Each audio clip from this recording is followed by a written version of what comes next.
Welcome back to this already the final segment of today's Price of Business, and I am your host, Kevin Price, talking to you about you and your business. Brendan Neef, he is here. He is in the studios. Always delighted to have him on the program. He's a regular contributor on the program, bringing some really great insight and really mentorship to a lot of our listeners on business and his own journey, as well as what he's learned. And always good to see you, buddy. How are you? Good morning. How are you? Good. Glad to have you on. Before we get started, I want you to take just a minute to talk a little bit about Victory Trucks and Victory Transportation Systems. And that is, by the way, the website, victorytrucks.com. Thank you. We are a hot shot company. We are a mixed freight transportation hauler. People that call us need something delivered from point A to point B right away. And along with that, we have a third-party logistics division as well. And so we can outsource when our trucks are covered, or if people got freight in different parts of the country they need to get back to Houston, we can help them with that as well. Very cool. Talk a little bit about the history of the company. 12 years we've been at it. 12 years, opened up in June of 2003. And through that time period, through where we are today, we've evolved from small parcels and small freight up to full tractor loads of freight, heavy haul capability as well, and run about 140 trucks here in Houston, and looking to grow the business 2 to 3x over the next 3 to 5 years. You got to love that. And you took some serious action recently in your organization to be able to reach that objective. Talk about that. Yes, we did. We had some opportunities to sell the business and decided not to do that, but we also realized we needed some help if we were going to grow it and stay in the business. I wanted to grow it and wanted to scale it, and we knew we needed some help to do that. So we found a CEO coach, and we've been working with him we're going on about 6 weeks now. And in that 6 weeks, we've learned a lot, really learned what we didn't know.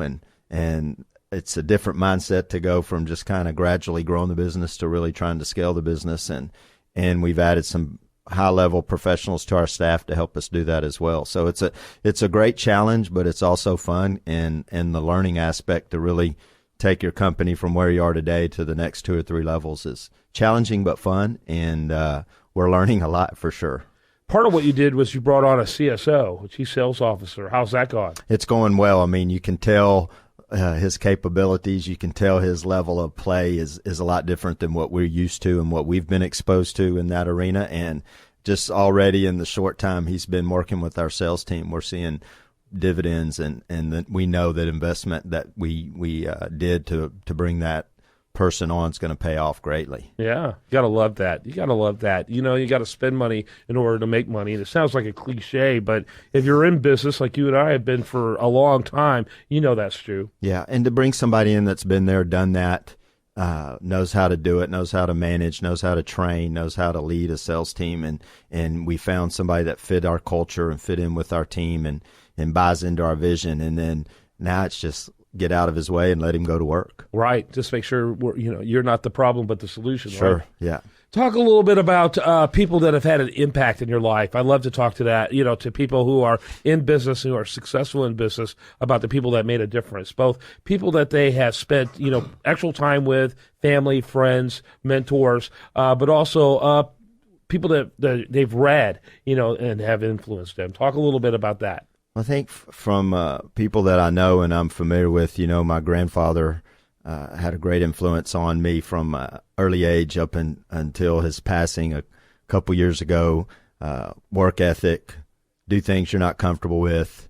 I remember one of the first things he taught me about life was he signed me up for baseball. I had to do the tryout. I was too scared to do the tryout, and he said, "You're going to get your tail out there and do that one way or the other. You don't have to play, but you're going to go do the tryout." And, of course, I ended up playing sports all through high school. I was lucky enough to play through college. And so some of my coaches through high school and college have been great influences, and a couple of mentors, Tom Venus, who owns an oil field company here in town, and then Greg Cook, who's a former NFL player but a lawyer that I met through a mutual friend of mine, has been a good influence on me and mentor through business and just life in general. And then I think some of the people that I think did some great things that I've read, John D. Rockefeller, a couple of great CEOs. Jeff Weiner of LinkedIn, he's real fascinating. I like reading his stories that he posts and things on LinkedIn, and some of his YouTube videos. I've really enjoyed listening and learning from him. And then another one, Alan Mulally, that turned Ford around, and his book that they wrote about that turnaround, American Icon, was pretty exceptional as well.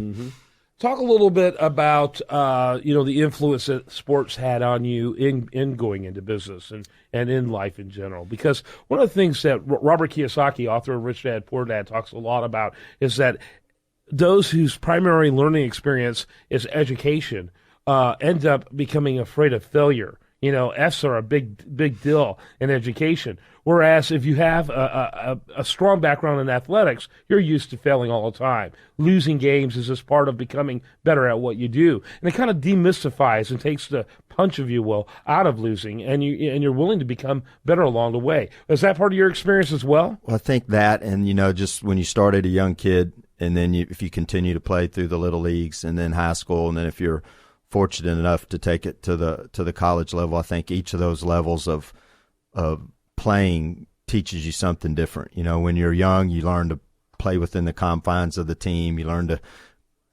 how to get along with others. You learn how to practice. You learn how to juggle some time, because you can't just go home after school and lay around. You've got to do school. You've got to do practice. Then as you get into the junior high and high school level, it gets a little more serious, because you want to win, and those coaches there, they want to win.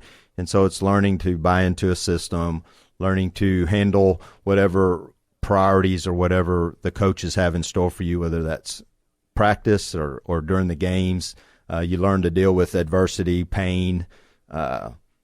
If you're not a star anymore, if you're not a player that plays all the time, you learn how to deal with that and continue to go through the grind of the practices. And then if you're fortunate enough to go to college, it starts to become a little bit more serious, a little bit more business-like, because, those coaches are playing for their job or playing to move to a better job. And so, boy, are they ever playing for their job? And I don't understand anyone who would be a college football coach for a living. It's even more brutal than the pros. I mean, that's incredible. And you learn to really manage your time, because you go to school, you study, and then you have meetings, and then you have practice, and then if you may have position meetings, or if you're on special teams, you'll meet after supper for that night, and then you got to learn what to do in the off season in the spring. You're back as soon as you come back from Christmas break. You're back at off season, getting ready for the next year. So you learn to, once you start that path, that you've got to put in a lot of time and dedication to do that.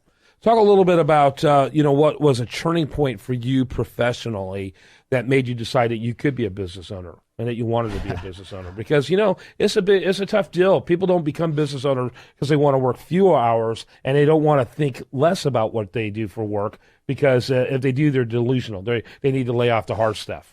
Well, I think one of it, when you talk about influential people, my granddad had him, and my uncle and my grandmother, they all had their own business growing up in the car business. So that kind of got me started on thinking of entrepreneurship and things of that nature. However, when I was going through college and playing football, I thought I wanted to be typical jock mentality, be a football coach. But then after I got out of college, I was in business, but I started realizing that I do want to be an entrepreneur. And through mutual friends, I met somebody in the delivery business, and they told me you could make a pretty good living in it. So I was willing to give it a try. And I think the lessons that I learned in sports and things like that are the same you do in business. You got to keep grinding. You got to go through some ups and downs. You've got to deal with the good, deal with the bad. And when you're dealing with the bad, you got to figure out how to get back on track, to figure out how to get the bad turned into the good, because you still got to survive. You got to make payroll. You've got to figure out how to keep the lights on. So all those different factors are challenging, and I like the challenge. Yeah, no question about it. Obviously, Brendan Neef, he's a regular contributor on The Price of Business. You can tell why. He brings some really great insight, and look forward to continuing to pick your brain to help our audience become the best professionals they can be. Well, I enjoy it. I'm glad to be here. All right, Brendan Neef, VictoryTrucks.com. All right, when we come back tomorrow, we're going to have more for you. Do want to remind you, the show continues 24/7 at PriceofBusiness.com. Have a great day. Spend it right here on this station.